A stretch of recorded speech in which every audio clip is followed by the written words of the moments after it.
Have you guys ever seen Ocean Beach Cafe before? You gotta check this out, come on.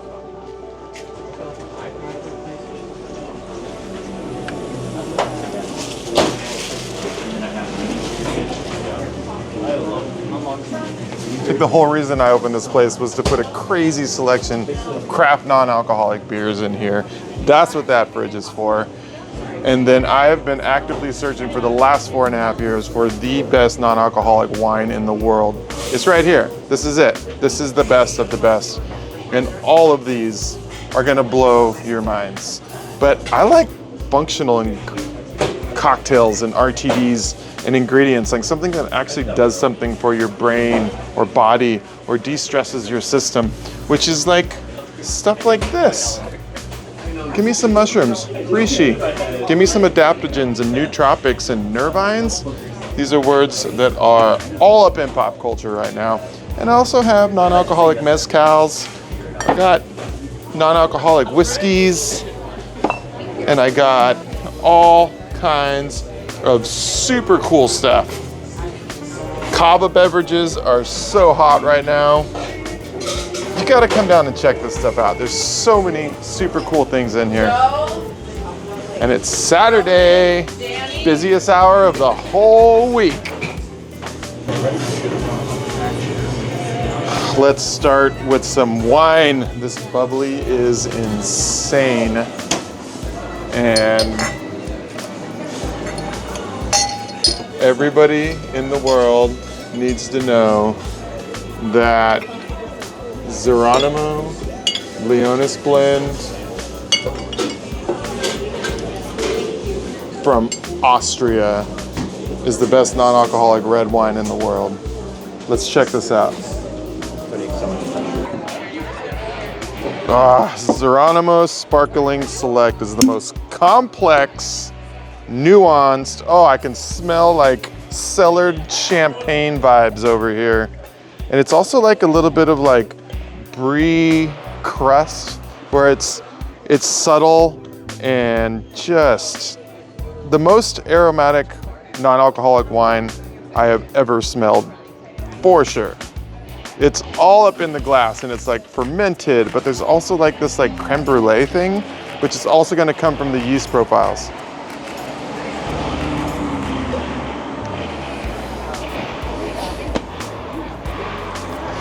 Oh, when you swish it around in your mouth like that, the bubbles are so tiny that it fills your mouth, these super tiny bubbles, so it's like creamy. So now we have brie crust and caramel and creme brulee, but like bone dry. And subtly, like give this to a sommelier, pair it with some caviar and potato chips. It's that kind of wine. It's a whole nother level. It's so good.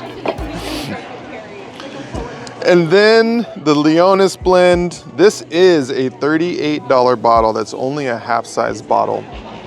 Why is it that expensive? It's because it started as a 98-point wine. This has been a 98-point wine in Europe for years. And they decided to take their highest quality wine and de-alcoholize that instead of starting with bulk wine and making some wine company. This, when I first tasted it about 8 months ago, I was like, okay, non-alcoholic red wine, let's try this out. And then I smelled it. And I was like, okay, wait a minute. And then I drank it.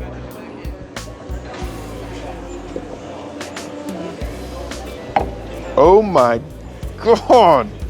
There's 2 years of new French oak in here.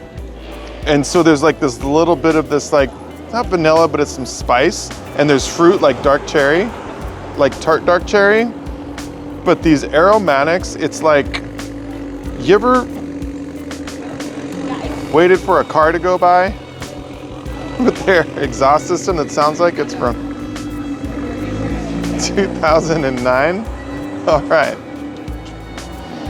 You ever been in like a fine dining restaurant and you spend extra on the wine and then like you smell it, you're like, ooh, this is the thing?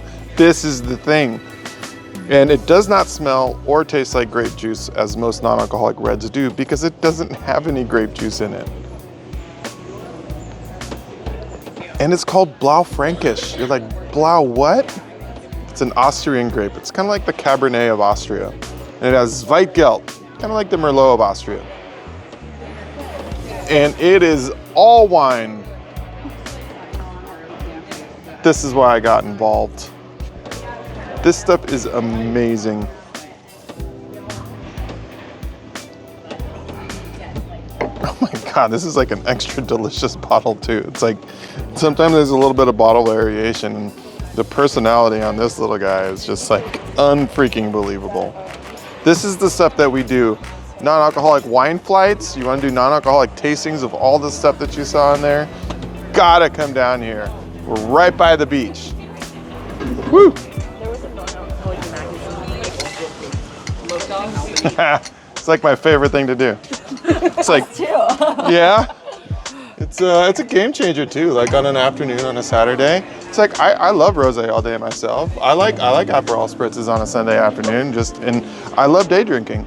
I just don't really want to do that anymore. And what's really neat is you can still have an amazing bubbly experience and it be delicious and not taste like grape juice or be really sweet. Check this out.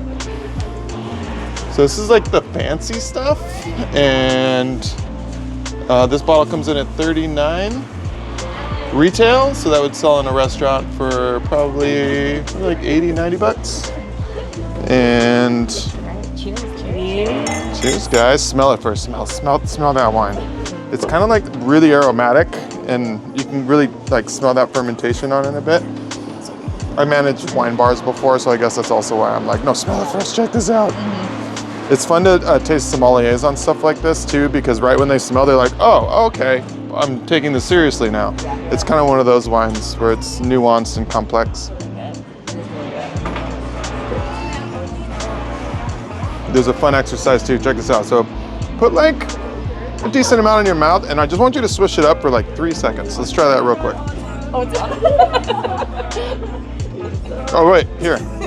She's like, this is just kind of how it goes sometimes for me. Hey, we were thirsty, okay? I gave you sparkling wine when you were thirsty. You did. All right, so switch it around and you'll notice there's super tiny bubbles that almost make for a creamy situation in the mouth. Just keep swishing it, It's like, whoa, it's almost like, now we got like, yeah.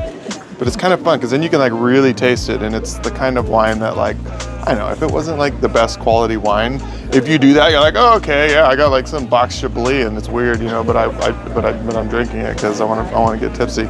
But this one's like, oh my goodness, it just tastes like something real.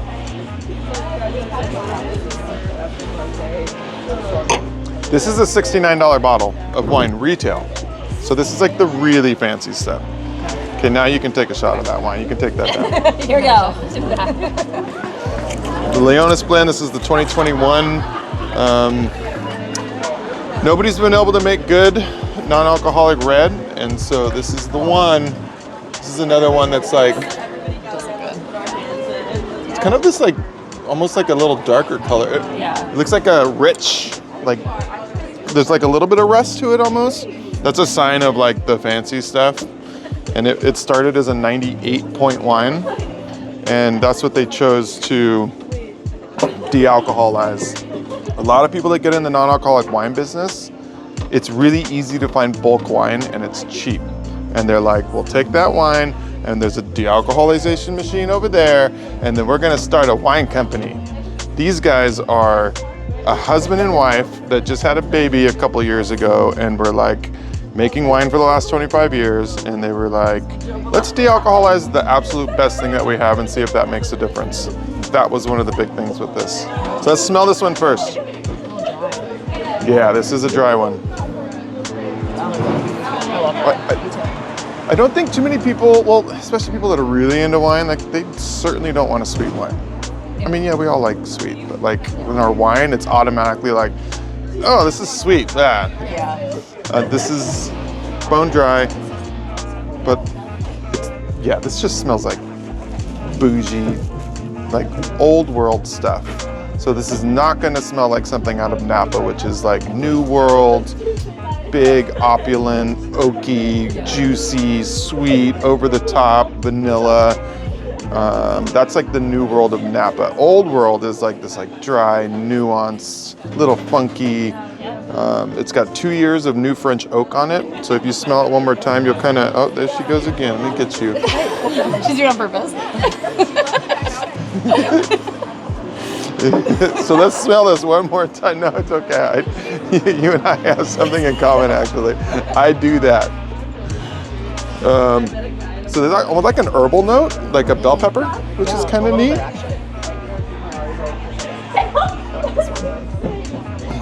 Ooh, but that oak is in there. That's what makes it kind of like, it's almost like if there was a little vanilla sweetness thing, but no sugar, but like the flavor of sweet. Yeah.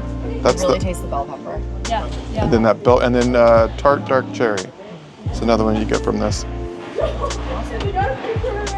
But what's missing from it is 120 calories per glass. So, because the alcohol's not in there. So alcohol, it's not commonly known, but alcohol is all calories. It's like all calories. So when you remove that from a wine, you're removing a lot of viscosity and weight. And when you don't have the dimension of the burn that you would normally get, because this is usually 14.5%, when it's not there, there's something missing from what you're familiar with red wine. And for those that do drink regularly, they'll drink this and be like, oh, I don't know, it's just there's nothing there. But I'll give it to a sommelier that doesn't drink and they'll be like, oh my freaking God, this is amazing. Like, hey, where did you find this? Like, thank you.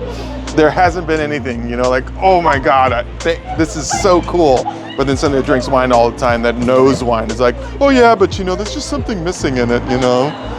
It's like, yeah. How many calories is a normal glass of red? It's go into the like, think like in the 200 range, 220. It's a lot more than that. Oh yeah.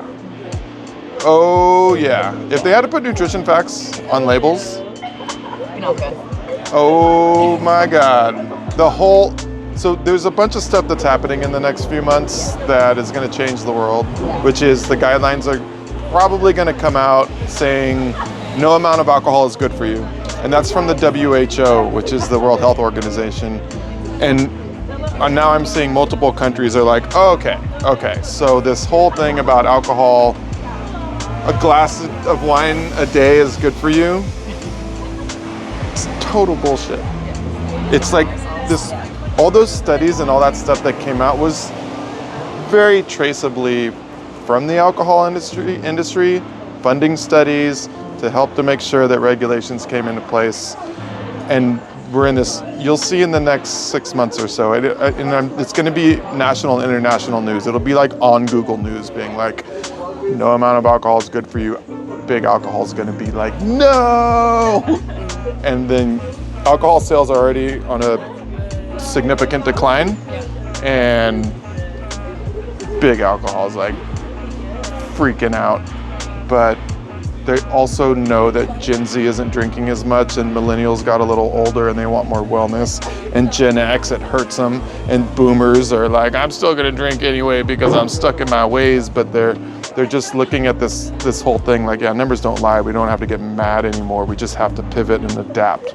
And that's why this industry is just blasting off right now. What do you want to drink? I want some of that CBD kombucha. CBD kombucha? It's so good. Cannabis coming up. Thank you.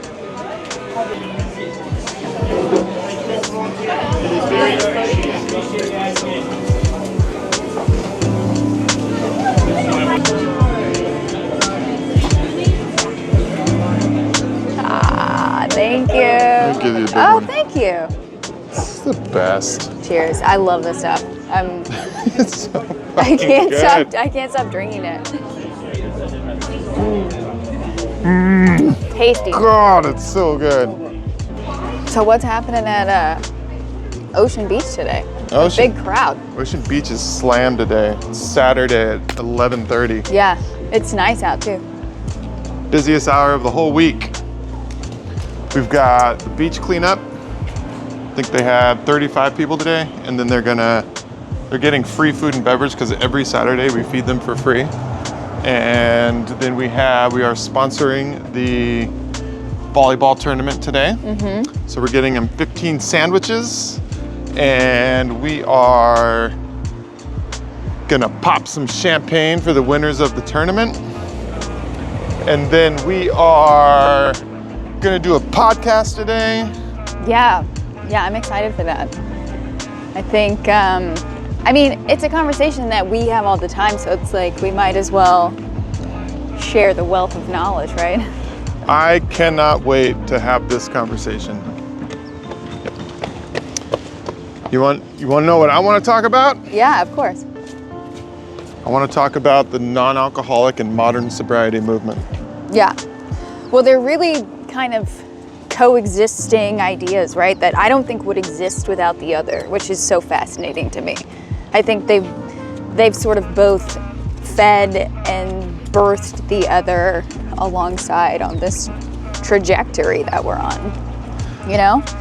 I love that as a title too, because like I've been over here like non-alcoholic bar. It's over here, it's by the beach, get to San Francisco, come on down. There's a non-alcoholic bar here. There's a whole non-alcoholic movement going on. Yeah. And then I met you. Yeah, and I'm like, let's talk about our choices, everybody. It's really such a bigger picture, but I think you can't talk about one without talking about the other, right? Because I think it all comes down to this wellness movement that we're seeing, this desire for more intentionality and depth and purpose, and it's just sort of all culminating in like, what the fuck are we doing with booze, you know? And so the answer to that is, well, here's something better to drink. And also, let's talk about it. Let's stop, pushing this into the closet and under the rug, and let's bring it out. Let's have an honest conversation and drink something cool while we do it. It's definitely in society right now to drink less. A lot of people not drinking at all. Right now, there is somebody that knows somebody that has either stopped drinking or has totally cut back on drinking, or they're doing that themselves. Yeah. Think about that. How many hundreds of millions of people around the world is that right now that are like, oh yeah, we're having this conversation? Well, I also see it as this huge ripple effect, because for a long time, someone like me, for example, I knew that alcohol was a really toxic piece of my life, but I wasn't really doing anything different than anyone around me, and I didn't see anyone around me talking about not drinking in a cool way. So it's like this ripple effect of, oh wow, if we're out here talking about these things and showing an alternative lifestyle, people just feel that that's a permission slip in a way to explore it, It's like, oh, they're doing it, I could do it. He seems cool. Maybe I could drink non-alcoholic beer for a couple weeks and see what happens, Making non-drinking cool since 2021. Yeah. What's up, Emilio? What's up, Moon? Moon, come here. What are you doing? What are you doing? Oh, Moon. How you doing, Moon? Hey, buddy. Oh, yes, I know. Oh, my You're goodness. doing so good. Hi. You're so sweet. Oh, the waves are perfect today. Ocean Beach, San Francisco. Get down here. Bobak. Mr. Josh. How you doing, my friend? Doing good, bud. Awesome. What's going on today? Well, we did another beach cleanup, Keep Ocean Beach Clean. It's our recurring weekly series on Saturdays. Keep Ocean Beach Clean. That was the hashtag back when we were using hashtags in 2021. Still is, technically. Yeah, we had 20 volunteers today. We went and picked up 21 bags of trash, and we did pretty good. You guys count them every week, huh? Yeah, well, we try anyway. Sometimes the department comes and picks them up before I get the full count. Nice. Keeping Ocean Beach clean. Yeah. And community leader on the block here in the Playa in the outer Richmond. Haven't seen you in a while, man. I know. My day job took me away from weekend volunteering for a little bit, but I'm back. And I'm not going anywhere as far as I know.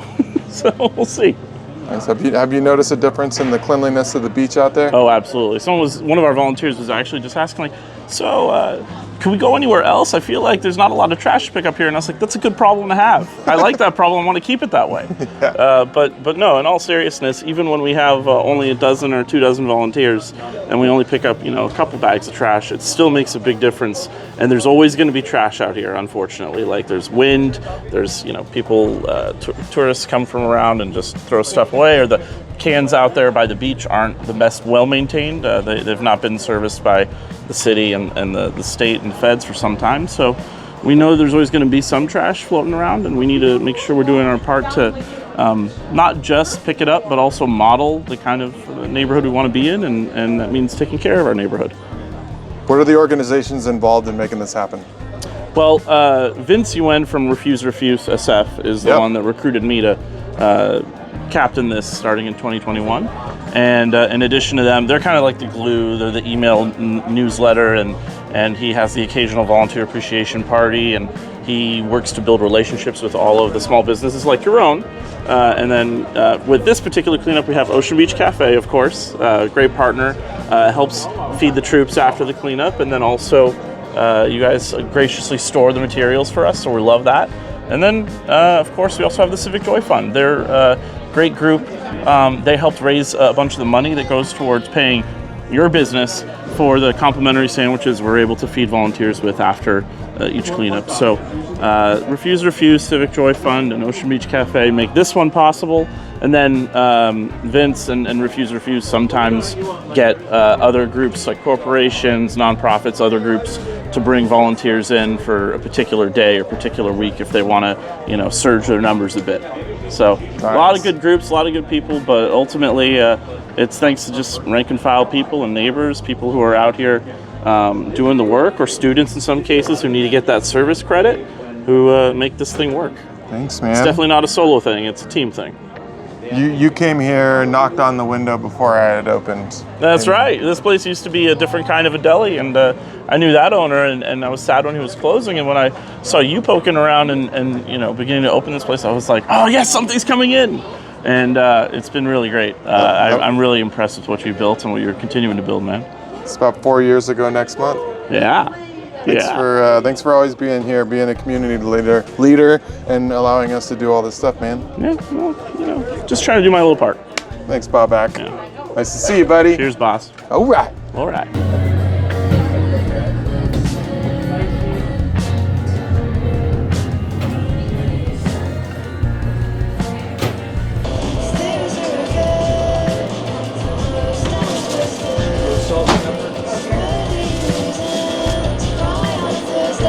Port's not messing around.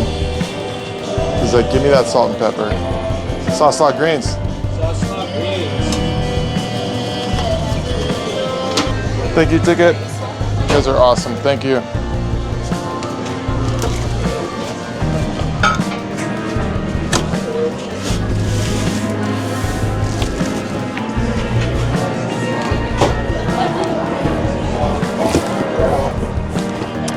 We'll go across the street. Okay. This one over here, where the sun's at.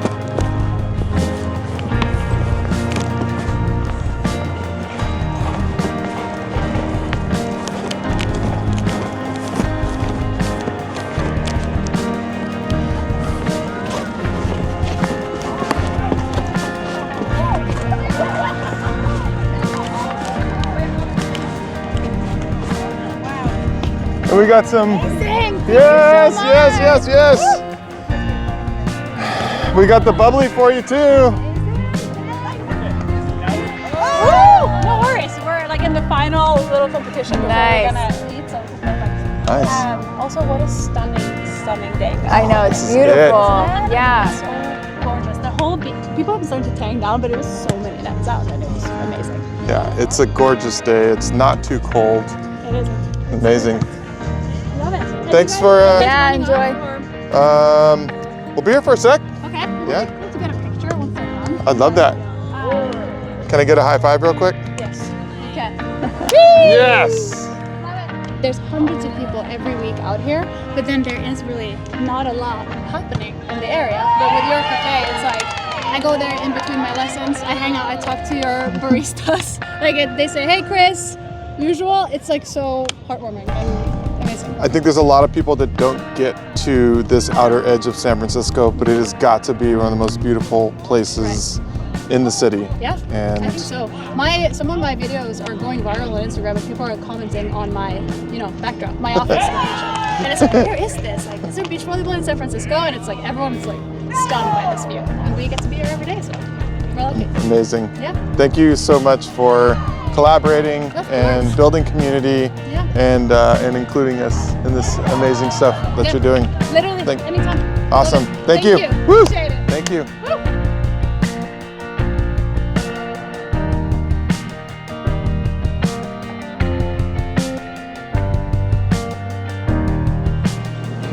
Ah, thank you. Welcome.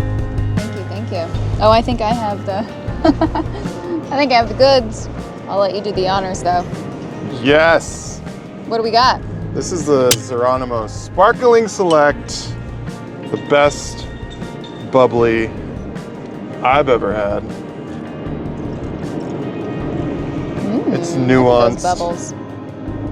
complex, aromatic. Yeah. It smells Oh, like wow. the future. Smells like the fancy stuff. Cheers.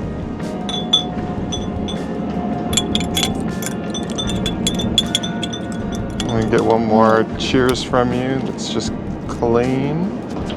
Ready? Yep. And Cheers. cheers.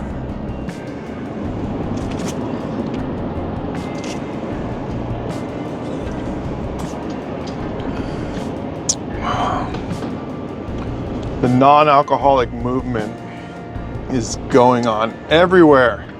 I've been singing it to the rooftops, literally, Yeah, you literally have been singing about it. for the last 4.5 years now. Yeah. But you got the modern sobriety movement. I've been singing about that. I don't sing as much as you do. But I have been shouting it from the rooftops for almost, I guess 4.5 years, coming up on 5 years for me.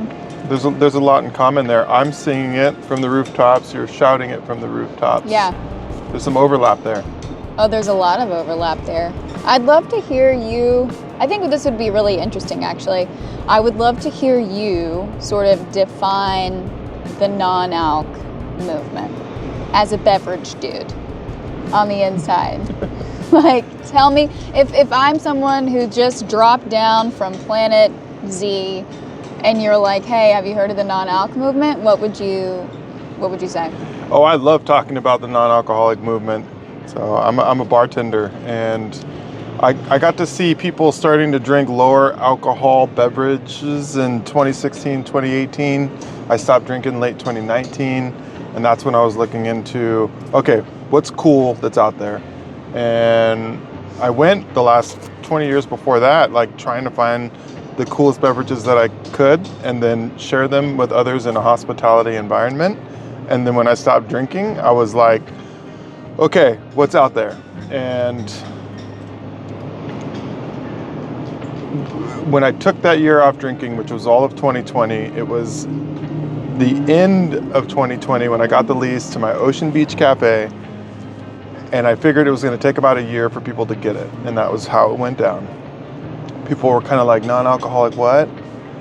But that was also the dry January of 2021, where people had just got done with the holidays of 2020, and they were like, what is my relationship with alcohol? I don't want to feel this way as much. And what else is out there? 70 articles are written about Ocean Beach Cafe later, and I spent 10, 12 hours a day, open to close, talking to cafe goers, non-alc enthusiasts about all this really cool stuff. So what I see happening is different generations for different reasons are into drinking less, and it's really an unprecedented shift. And why I think it's so powerful is because you don't get together over water It's not like, let's go to a bar and cheers the water because I'm not drinking. You don't go over to somebody's house and like, oh yeah, we got water. You have an adult beverage, and that's why this is so important. And if it's sweet or if it's like mocktails, it just doesn't hit the same. So the conversations and the connections and the amazing times and the memorable times that people have when they get together and connect have to do with beverage. It has to do with people when they socialize, when they're out and about in bars and restaurants. It's what gets people together.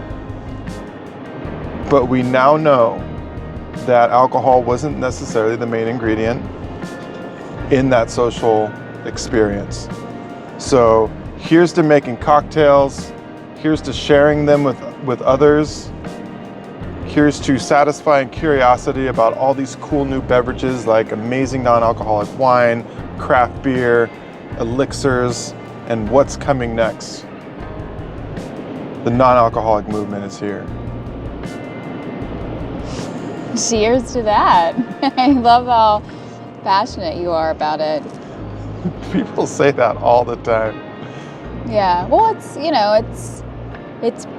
it's part of your life, but it's also part of your personal journey, and I think that's when you find the sweet spot with the thing that you're working on and the thing that actually brings you contentment and success is when those things intersect. It's like using your personal experience for some kind of greater good. I mean, that's something I've really come to understand through my own sobriety and the work that I do is, everything else that I want to do and do well has been improved by this connection to this message and platform that I have now, this cause that I'm, really passionate about supporting so yeah, it's just, I love recognizing that in other people, especially in this industry that we're both in, because I just think you see that so much. I think in the non-alc industry, all the founders and entrepreneurs that I've met, they all have some sort of personal attachment to this thing, whether it's their own personal sobriety story or just adjacent to them. It's just a really kind of interesting sector of business, this non-alc modern sobriety movement, because there's so much passion, there's so much personal narrative that's injected to these sort of brand stories, and I think that's what makes magic. Do you see it as like a chicken and an egg thing? Like which came first? Which came first? Modern sobriety or the non-alc beverage boom? Yeah. Yeah, that's interesting. I mean, I can only speak for me, which definitely my sobriety came first. I would have had no desire or need for interesting non-alc drinks before I quit drinking, you know what I mean? But I also would never have been able to quit drinking and stay quit if this didn't exist. It just wouldn't have been appealing to me. I think to me that's what the modern sobriety movement really is this rejection that, anything has to be done the way it's always been done just because it's always been done that way. Because when I decided to quit and get really serious about showing up for my life, being super intentional, going all in, I looked around and I'm like, yeah, I want that and I feel that that's what I need to do, but all of this that's available to me is very boring, very rigid, and doesn't fit my personality. Speaking of like traditional recovery, and no shade to that, but it was not for me. It was never going to be for me. And so I think I went in search of a new way of doing that. And what I found is that a lot of people felt that way. And so I think this emergence of the modern sobriety movement, it's really just people having more honest and open conversations and reducing the stigma attached to quitting drinking. It's like you can quit drinking for a million different reasons. At least 100. At least 100, most of which have nothing to do with like car crash nightmare scenarios. It's just sort of like subtle dullness in your life and wanting to do better and be better. And so yeah, I think it's just this collective awakening around, wait a minute, we've been sold this idea of booze. We've also been sold this idea of what it means to quit booze. And it's not adding up.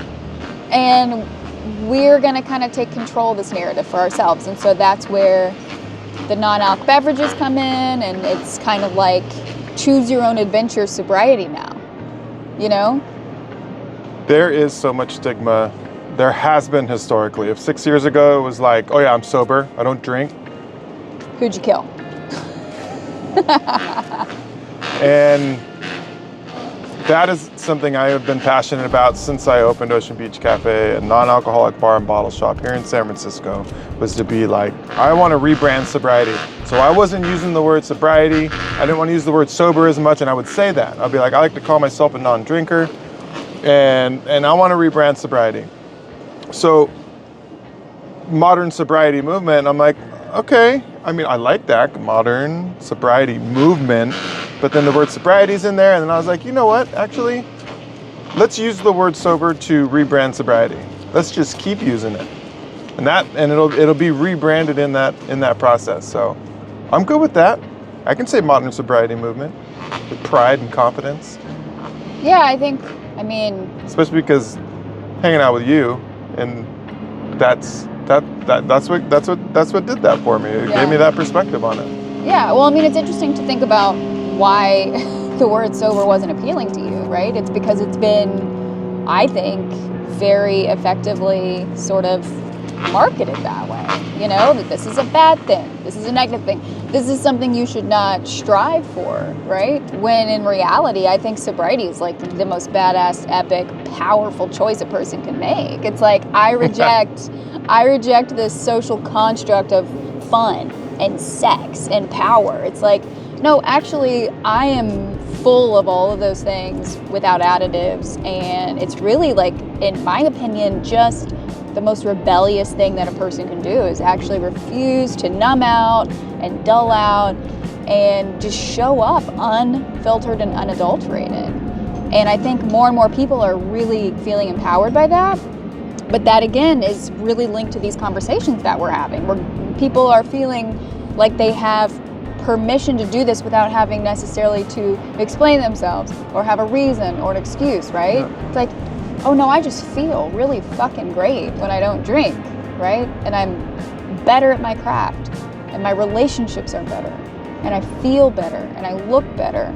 I have more money, I have more time. And so I think from that is born this entire market of beverages, because we also want to party. We also want to have a great time. We also want to connect, you know? Hundreds of brands, hundreds marketing themselves, letting people know what they have, why it's cool, why it's interesting.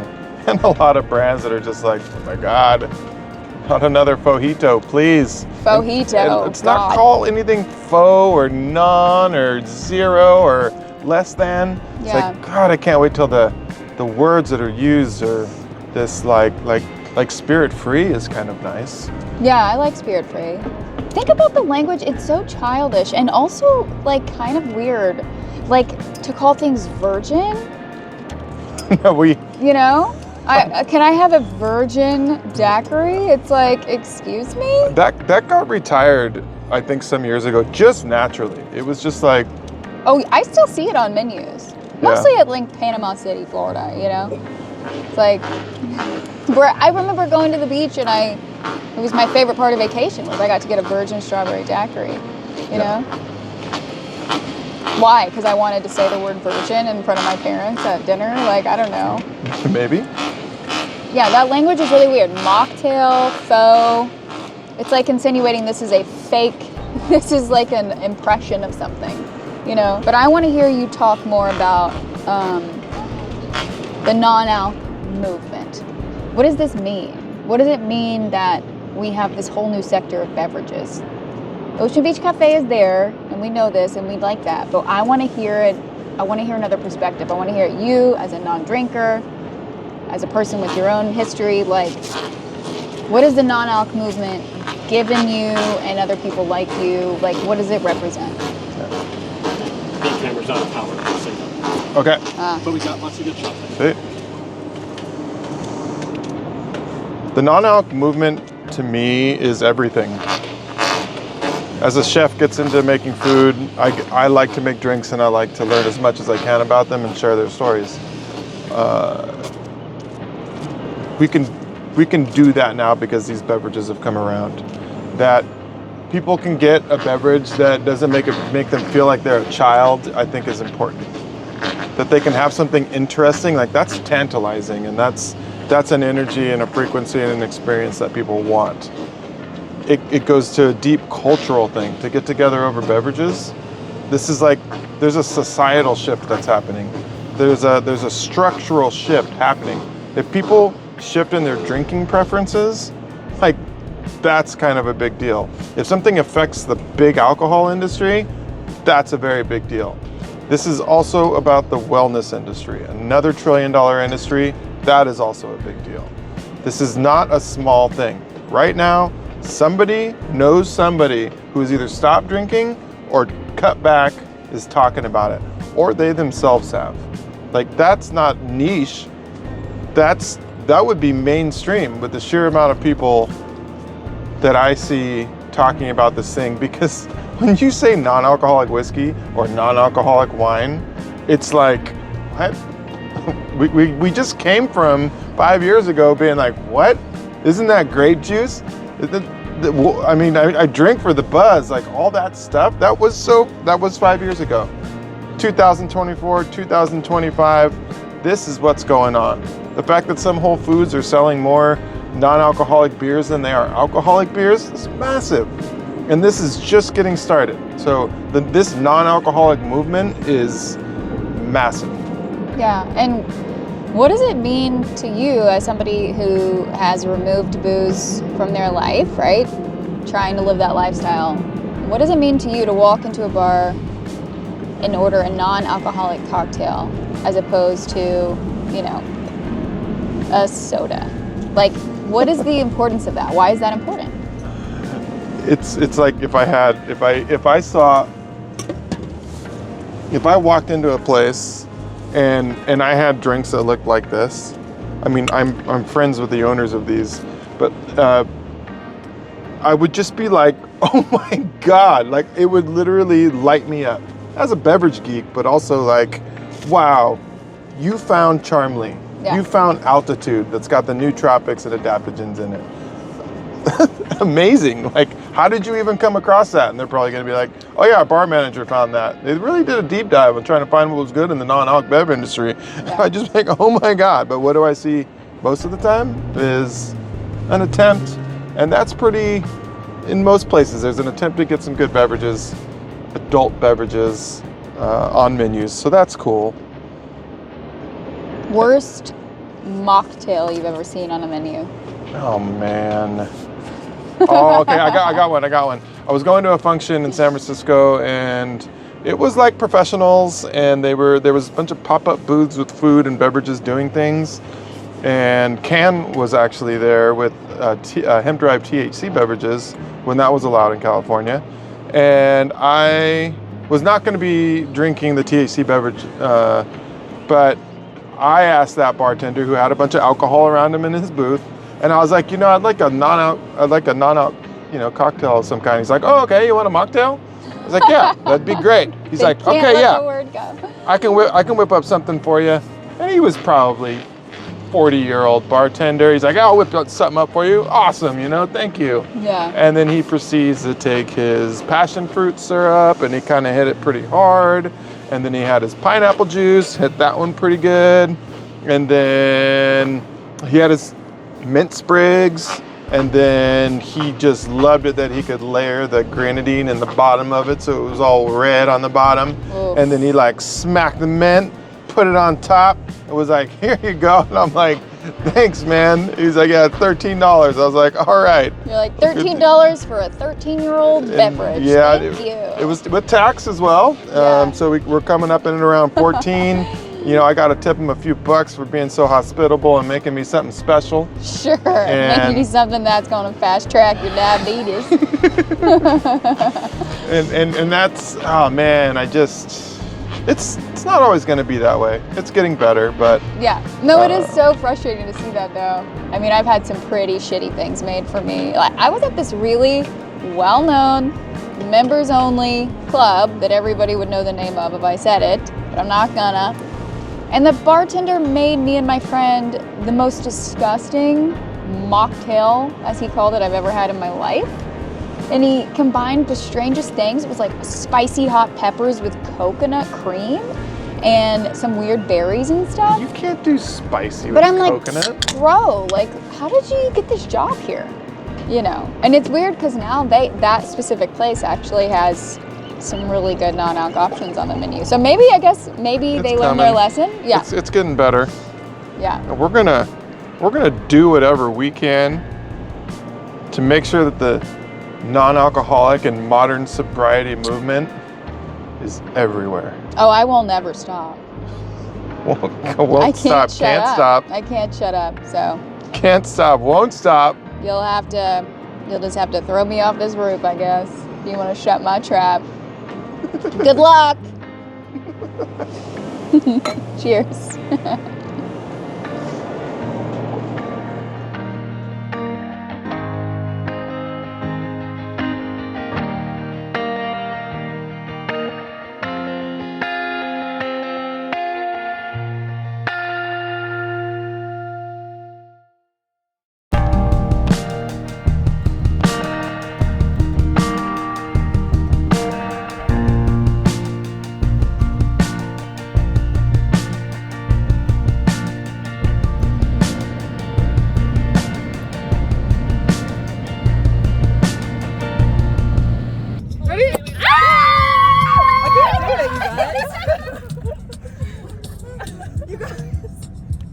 Shake it, come on.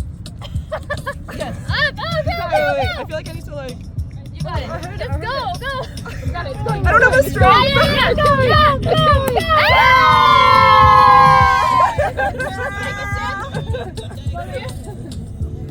Oh yeah. Nice. Oh my god. Cheers. Cheers.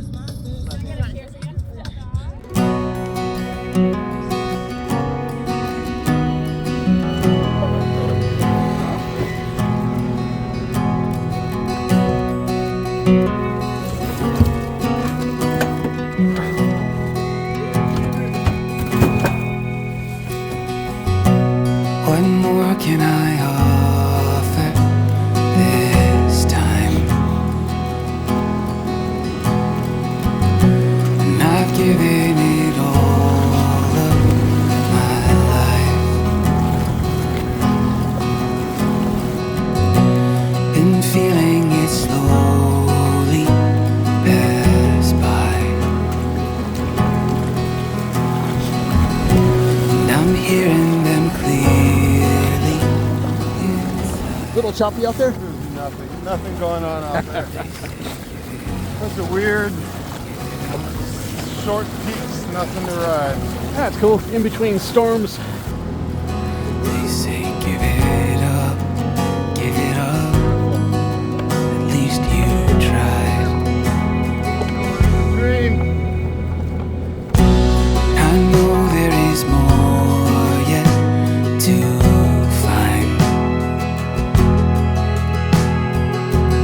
but I've been here before in my mind. So I know I'm just